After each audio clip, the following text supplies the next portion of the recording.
Hi, Jürgen. Welcome to the Future Proof Operations podcast. Benjamin, hello. Nice to be here. Jürgen, great to have you on the show. Could you give me a short overview of who you are and what you are doing? Benjamin, I'm an employee of WAGO for nearly, let me say, 20 years now, 22 years now. And WAGO is a company, I think it's well known in the electrical installation business with a WAGO Klemme in German or the other things.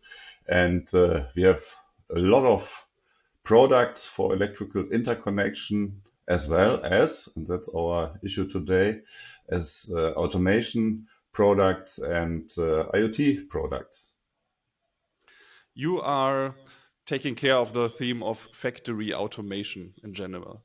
Help us to understand what factory automation means for you. Factory automation or manufacturing for me is the part of the production. The production in the process industry, pharmaceutical, chemical industry, as well as some production in the discrete manufacturing where different types are mounted. And yes, we do the automation. That means the PLC and IOs for the automation of the machines, as well as the digitalization. This means the connecting of the production area of the production plant to the IT or now to the IoT. Mm-hmm. Today's podcast might be a little bit technically, so we have to understand and have to explain the specific terms. So in the preparation call, you talked about IT and OT already. Could Right. you explain for non-technicans what IT and OT is and where the difference lies? Yes, I'm not an IT man, but I think the word IT is well known to the audience. The information technology, the, let me say, normal things that we use with our PC and so on. And the OT, yeah, that's a word we normally don't use, but it's good to have it together in these days. OT means the operational technology. So we have two small words, the IT and the OT. And operational technology means all the things where PLC, programmable logic controller, or in German, SPS-Steuerung, are used to control the machines and all the other things. Okay, so if you could give an example for IT, you already named a PC, for example, or if I'm in the manufacturing space, there is a smartphone, a tablet PC, something like that. Do you have other examples for IT and OT? Yes, in the production area, for example, there's also the word production IT. That means the network and perhaps some visualization application you have there to have an overview of your production. That is also an IT example. And an OT example is where the machines are controlled, and the difference to compare these things as that in the IT, for example, I think you and me and nearly everybody of the audience already has this experience that there is an update and nothing is running. And let me say it's not nice, but it's okay in the IT. But if you think about the OT, then it's not okay at all.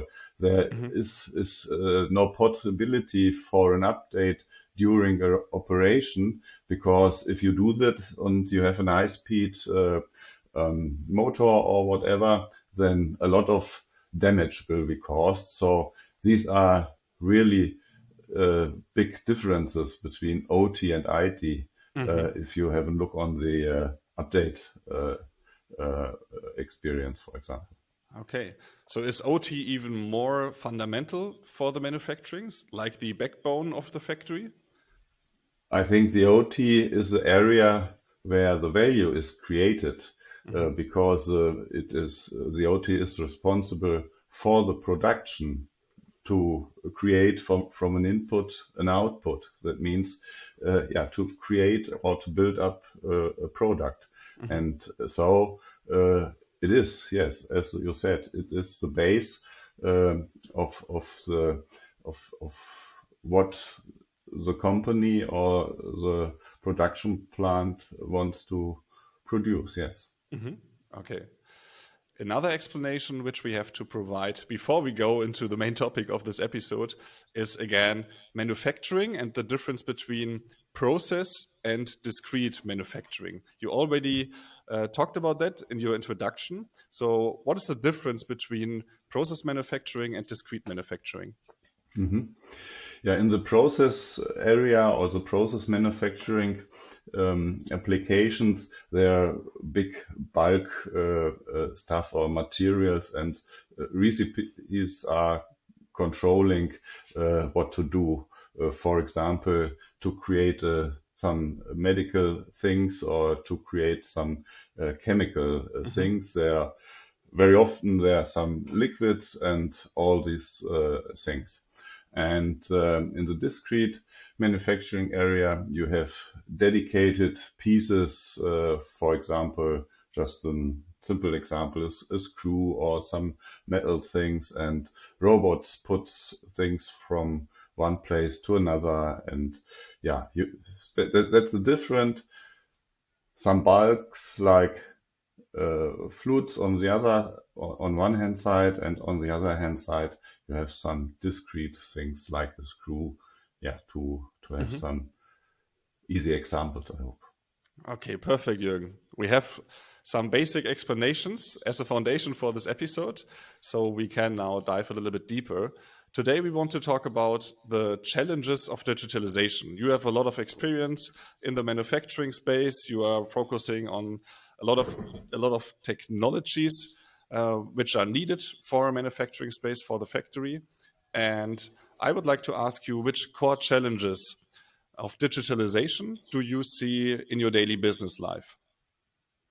Indeed, I see some core challenges in the daily business life, but the most challenging point is to manage, for example, the connectivity from OT to IT.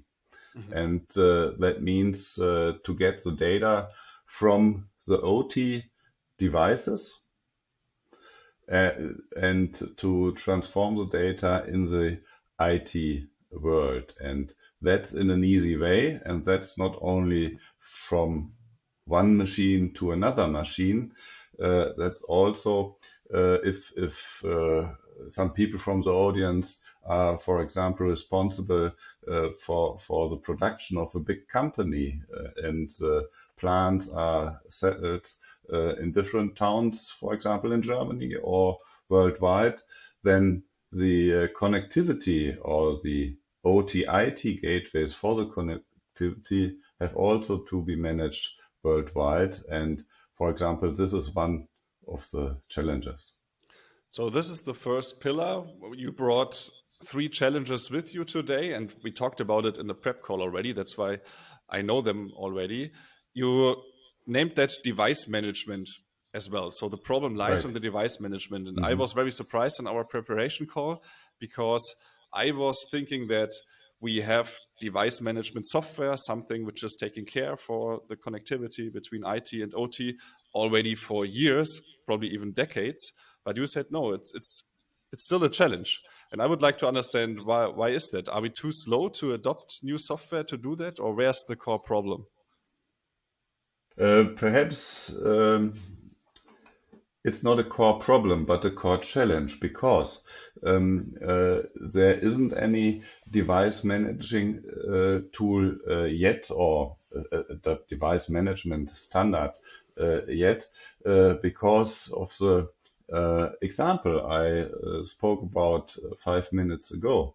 In the OT business, it is well known and accepted to have, for example, never the sentence never touch a running system, because it has to be stable for the production to create the value as I described. And if there is a machine and it was set it into operation, for example, 6 years ago or even 16 years ago, there wasn't ever a need to have any device management. The machine was running 24/7, and that's fine.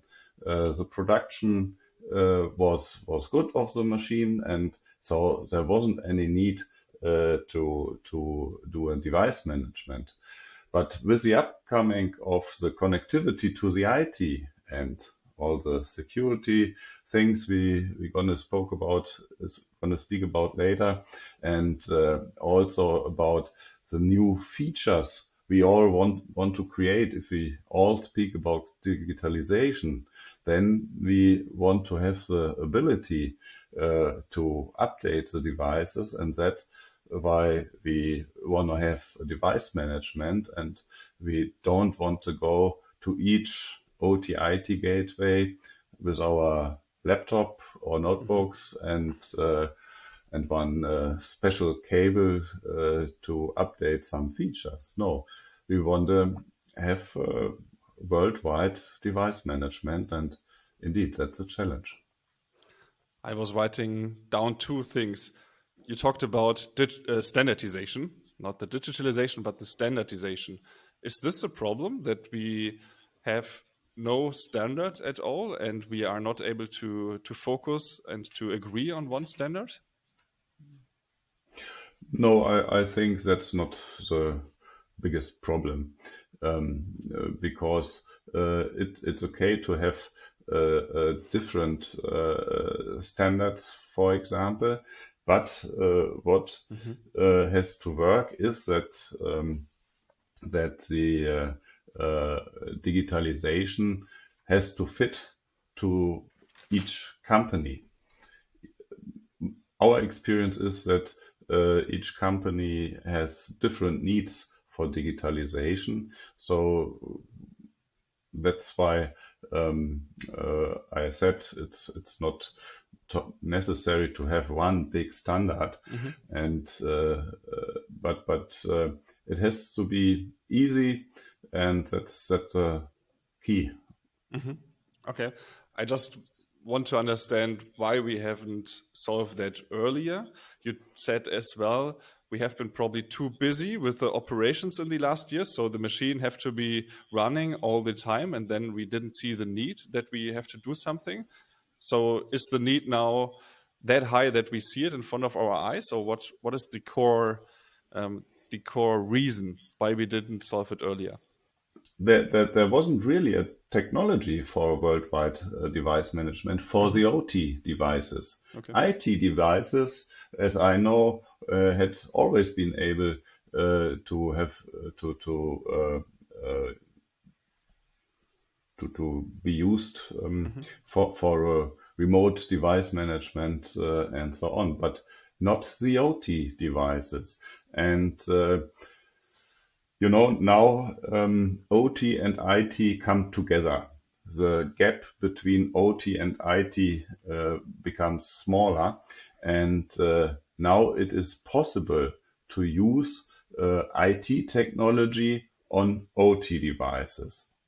And together with some innovations, that means that some IT technologies, the footprint, the needed CPU resources and so on from the IT becomes smaller. Now it is possible to use IT technology also on the OT devices, and that's where the innovation comes from, the innovation we all need to realize a worldwide device management of OT and IT devices. Okay, understood. So new technology innovations help us to solve that challenge now more and more. Okay, Jürgen. So that's it. This has been the first pillar, the first core challenge of digitalization. Let's go to the next one. What is the next challenge of digitalization from your opinion? Okay. The next challenge is the security, because if we go to the digitalization, then the OT applications and the machine, which never ever had a connectivity to the IT and even to the internet, they become this connectivity, and like everybody knows, there are some security issues. Mhm. And that's another point, another pillar to manage these security things. Could you give a little bit more insights or even more examples for listeners who are not that technically? For me, security, for example, is something like I enter a system, I enter a software, and then I have to enter my password. And I have learned in the last 10 years that the password should not be 123 or computer. Um, Mhm. is this the kind of level which you describe, or are that much more deep dive technical problems when you talk about security? It is also a very important level, but it becomes deeper, or it has to be focused a little bit deeper Mhm. uh, concerning to the operating system, for example. And there you have something like other protocols and ports, where the protocols or which the protocols need to get into the operating system and to realize communication. And all these ports, for example, of the operating system has to be managed, has to be open and or closed, because if there is a port which is not used, then it is a open door Mhm. for of the operating system, and it could be a door for attack. So everything has to be controlled and managed, that there is no open door at all. And yeah, these are the two examples: the passwords and the door, the Mhm. ports. Do we have more and more technical solutions to solve that challenge, or where are we right now? Would you consider it as a real challenge which we aren't able to solve, or what is the current state here from your perspective? Mhm. We are able to solve it, Hmm. because the security, from my part of view, is a part of the device management we spoke about. And Yeah. uh, we have now a solution for the device management, and that means we have a solution for the security. If the IT people, which are responsible for the security mainly, then create, for example, a new password standard, or which are or the IT people decide which protocol has to be used or not, then they can do a rollout. That means an installation on the OT devices to open or to close the ports, or to set a new password standard on the IT OT gateways. And that is a possibility we have now with a worldwide device management possibilities. So if I have a great device management, I will be able to build a great security on that foundation. Definitely, Hmm. because it is then managed with the tools from the IT, and there is an overview of all OT/IT gateways which we need for the digitalization, and is not any longer the responsibility of the people which did the setting into operation of the devices. Hmm. Okay, Jürgen. Now we come to the third pillar of the challenges of digitalization. And this is one I know very well. As a software provider, we are talking about scalability all the time, how to scale software. And you brought it with your challenges of digitalization as well. Scalability. What is it about, Jürgen? From my or from our point of view, scalability is not only software, it is also hardware. Because if we speak about digitalization, everybody of us, that means you, that means me, that means everybody from the audience, has, Hmm. I think, some other picture of what should how the plant should be in 5 or 10 years, and some other ideas and even some other needs for the digitalization. And if you have no scalability in software and hardware, then then you do an invest, for example, in these days. And with that invest without scalability, you have a solution for these days or for the next 2 years. If you decide for systems with scalability, then yes, as the word says, yeah, then you are able to scale up uh, not only the hardware and the software. That's not the point. Then you are able to scale up the application and the services you want to have in the future, and you don't think about in this moment or in these days. So you are flexible in the future. That's the point. Being flexible in the future to realize new digitalization applications or services. How do I, as a plant manager, for example, who has a project where I want to implement something in my factory, some new machine connected to some other systems, for example, how do I know that the thing which I plan to build will be scalable? Because I think this is the biggest challenge, that at the time where I build something, I already know this will be scalable or not. So do you have some key facts here where you say, for example, if I have a great device management, then I have a scalable system as a foundation?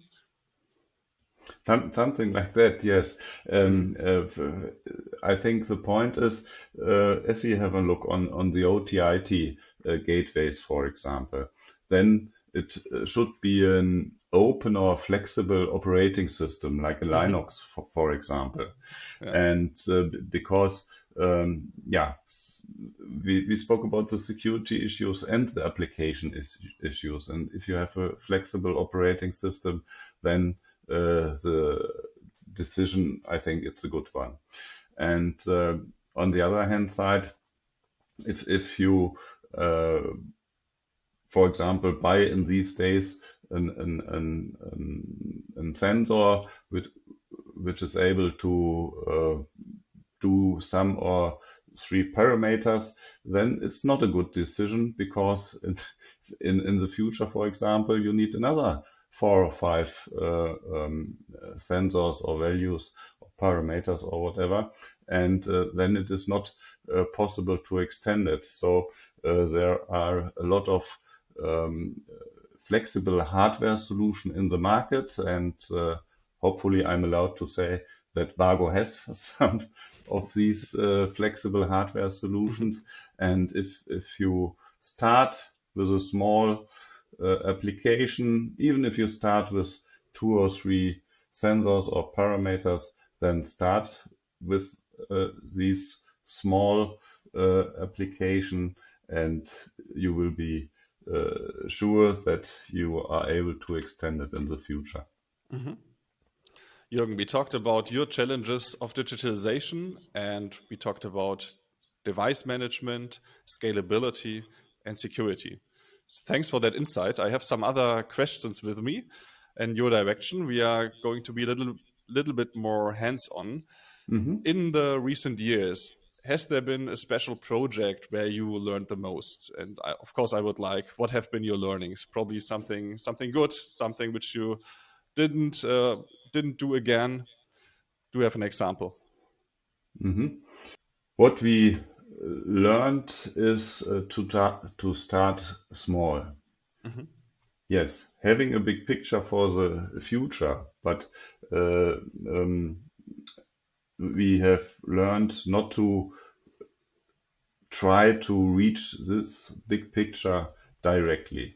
So start even with a small POC, then start with the first customer and compare the things you created on your mind or with your team, and then extend it. And if the customer is in your company, so that means you are doing it internally with the digitalization project, then it's the same. So yeah, it's a common word, but I think it fits very well to the digitalization issue. Think big and start small. It's funny that you say that, because I hear that a lot in the podcast, and I have my own experience with it. As a software provider, we go into companies, we provide our solution, and of course, the solution should be spread through the whole company. But we say that again and again, that we should start small, and then if the whole thing is working out, we scale the solution through the whole company. What I experience very often is, as soon as you pitch the idea and you have the first meetings with the customer, when they are enlightened, which they hopefully are, then they pull more and more people into that project, and they say, hey, you need to show it them and this guy and so on. And the whole thing is sometimes getting bigger than expected. Do you see that as well, that we have the tendency to not start small, even if we say we want to start small? I can, yeah, our and my experience is the same as you Yeah, described, and there's nothing to add. That's nothing it. to add. So we just Yeah, have to yeah, take care that the thing keeps small. yeah, that's Yeah. it. Yeah. Hmm. Okay. Then another question. We talked a lot about technology today, a very technology deep dive. We have topics like AI, machine learning. In the last years, a lot about IoT, Industry 4.0. I would like to understand which kind of technology is fascinating you the most currently. Want to answer the AI technology, but I want to come back to the device management because Hmm. that's really fascinating me because I'm an OT guy. I did the first setting into operation of machines in the 90s, and there wasn't something like device management. Hmm. And now we are using it with a Docker technology. It's a container-based technology. I know it's very, very technical, but it's interesting that this technology, until a few years, let me say 2 or 4 years ago, it was only known in the IT and not known in the OT.